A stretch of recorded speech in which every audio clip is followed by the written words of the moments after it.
யோவான் எழுதின சுவிசேஷம் 5ஆம் அதிகாரம்.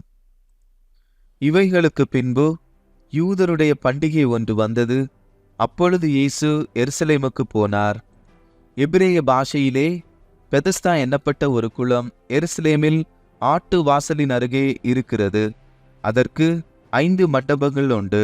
அவைகளிலே குருடர், சப்பானிகள், சூம்பின உறுப்புடையவர்கள் முதலான வியாதிக்காரர் அநேகர் படுத்திருந்து தண்ணீர் எப்பொழுது கலங்கும் என்று காத்து கொண்டிருப்பார்கள். ஏனெனில் சில சமயங்களிலே தேவதூதன் ஒருவன் அந்த குளத்தில் இறங்கி தண்ணீரை கலக்குவான். தண்ணீர் கலங்கின பின்பு யார் முந்தி அதில் இறங்குவானோ அவன் எப்பேற்பட்ட வியாதியஸ்தனாய் இருந்தாலும் சொஸ்தமாவான். 38 வருஷம் வியாதி கொண்டிருந்த ஒரு மனுஷன் அங்கே இருந்தான்.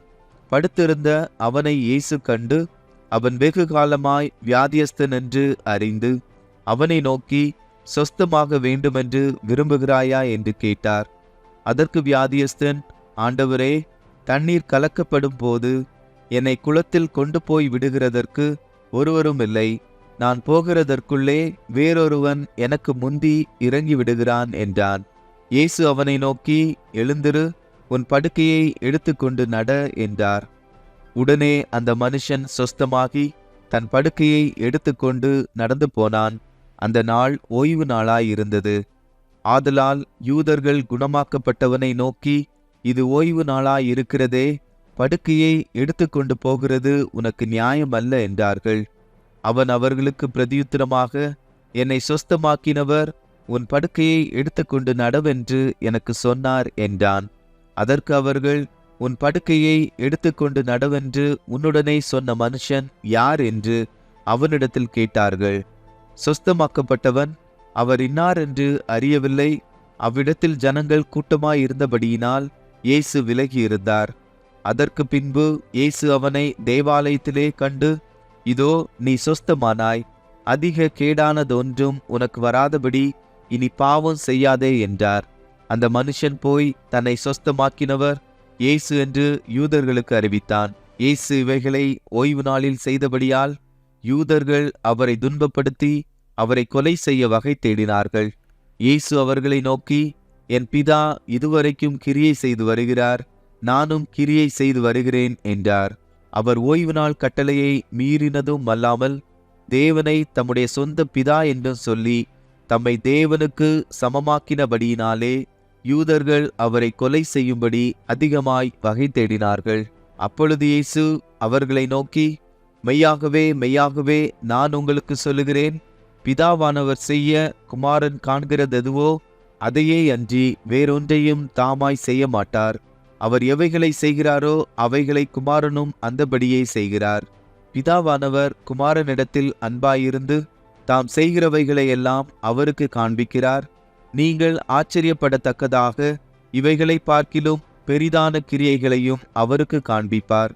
பிதாவானவர் மரித்தோரை எழுப்பி உயிர்ப்பிக்கிறது போல குமாரனும் தமக்கு சித்தமானவர்களை உயிர்ப்பிக்கிறார். அன்றியும் பிதாவை கனம் பண்ணுகிறது போல எல்லாரும் குமாரனையும் கனம் பண்ணும்படிக்கு பிதாவானவர் தாமே ஒருவருக்கும் நியாய தீர்ப்பு செய்யாமல் நியாய தீர்ப்பு செய்யும் அதிகாரம் முழுவதையும் குமாரனுக்கு ஒப்பு கொடுத்திருக்கிறார். குமாரனை கனம் பண்ணாதவன் அவரை அனுப்பின பிதாவையும் கனம் பண்ணாதவனாயிருக்கிறான்.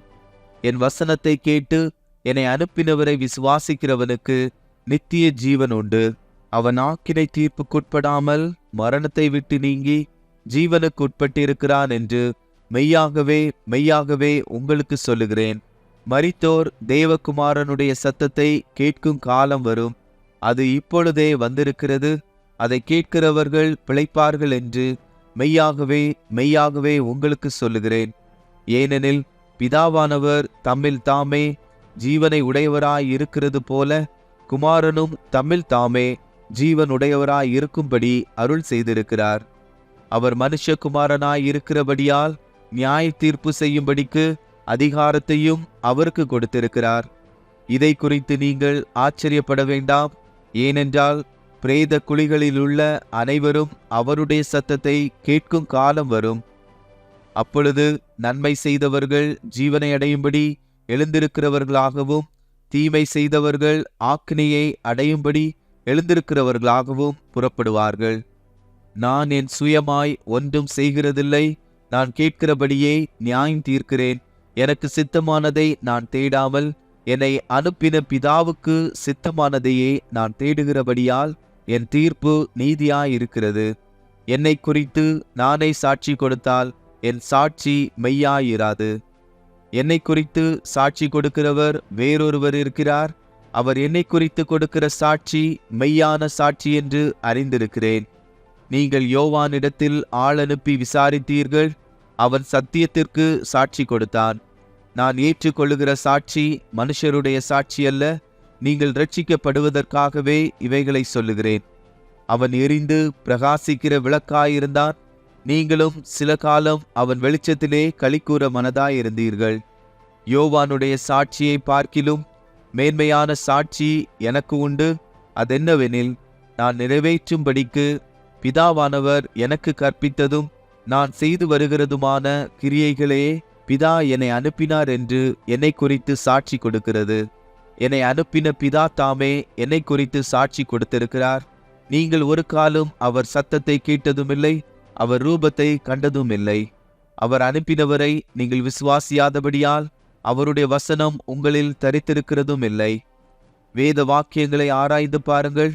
அவைகளால் உங்களுக்கு நித்திய ஜீவன் உண்டென்று எண்ணுகிறீர்களே. என்னை குறித்து சாட்சி கொடுக்கிறவைகளும் அவைகளே. அப்படியிருந்தும் உங்களுக்கு ஜீவன் உண்டாகும்படி என்னிடத்தில் வர உங்களுக்கு மனதில்லை. நான் மனுஷரால் மகிமையை ஏற்றுக்கொள்ளுகிறதில்லை. உங்களில் தேவ அன்பு இல்லை என்று உங்களை அறிந்திருக்கிறேன். நான் என் பிதாவின் நாமத்தினாலே வந்திருந்தும் நீங்கள் என்னை ஏற்றுக்கொள்ளவில்லை. வேறொருவன் தன் சுய நாமத்தினாலே வந்தால் அவனை ஏற்றுக்கொள்ளுவீர்கள். தேவனாலே மாத்திரம் வருகிற மகிமையை தேடாமல் ஒருவரால் ஒருவர் மகிமையை ஏற்றுக்கொள்ளுகிற நீங்கள் எப்படி விசுவாசிப்பீர்கள்? பிதாவினிடத்தில் நான் உங்கள் மேல் குற்றம் சாட்டுவேன் என்று நினையாதிருங்கள். நீங்கள் நம்புகிற மோசேயே உங்கள் மேல் குற்றம் சாட்டுவான். நீங்கள் மோசேயை விசுவாசித்தீர்களானால் என்னையும் விசுவாசிப்பீர்கள். அவன் என்னை குறித்து எழுதியிருக்கிறானே. அவன் எழுதின வாக்கியங்களை நீங்கள் விசுவாசியாமல் இருந்தால் நான் சொல்லுகிற வசனங்களை எப்படி விசுவாசிப்பீர்கள் என்றார்.